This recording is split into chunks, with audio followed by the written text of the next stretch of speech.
Hello, everyone. I am Jade Ullrich, a clinical dietitian here at KSB Hospital, and thank you for tuning in for this nutrition presentation on healthy eating for the holidays. I thought this would be a good topic to talk about now since we have the holidays coming up here pretty soon. So first, I wanted to talk about several possible healthy holiday eating tips. The first one is don't skip meals in an effort to reserve calories for the big dinner meal. By skipping meals, people often end up overeating later in the day and may feel sluggish and hungry throughout the day. So it's best to eat at your usual meal times and snack times throughout the day, or make sure to at least have a filling snack that combines a carbohydrate food plus a protein food, such as yogurt, cottage cheese and fruit, cheese and crackers, or even dried fruit and nuts.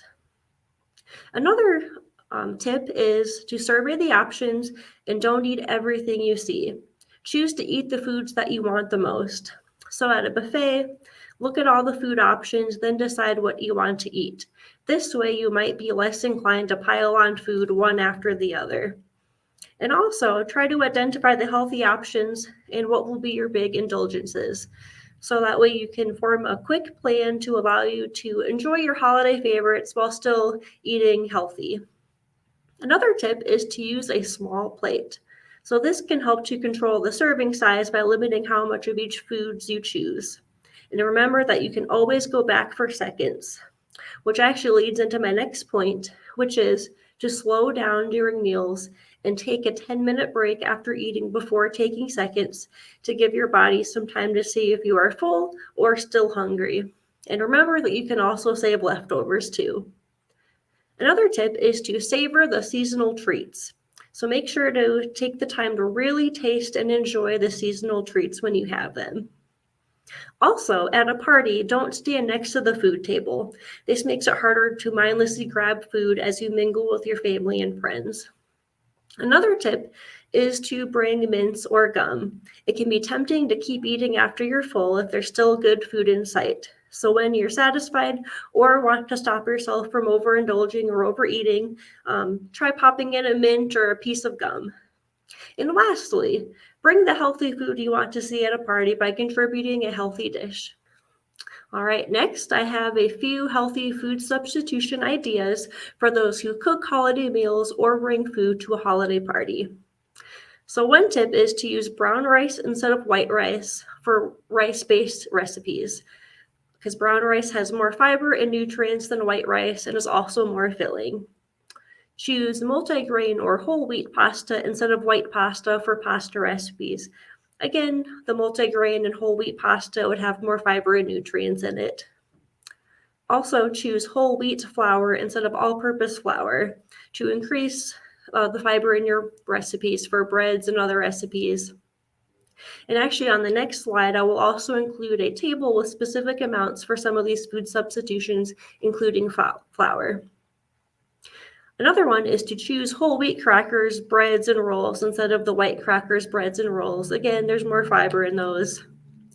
Another one is to use avocado instead of butter in baked goods or desserts for a healthier fat content.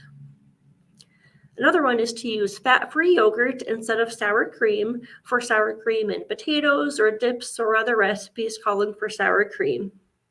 You can also try fresh or dried herbs and spices instead of salt-based herbs. Mrs. Dash is a good example for dried spices that doesn't contain salt. Another option is to use ground turkey, ground chicken, or extra lean ground beef in recipes calling for ground beef, such as chili, burgers, meatballs, meatloaf, and lasagna. You could also try using unsweetened applesauce instead of sugar for baked goods. And so these are just a few suggestions to help make your holiday foods a little healthier.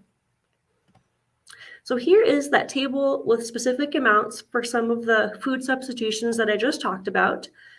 So in substituting whole wheat flour for all-purpose flour, there's actually a few different possibilities.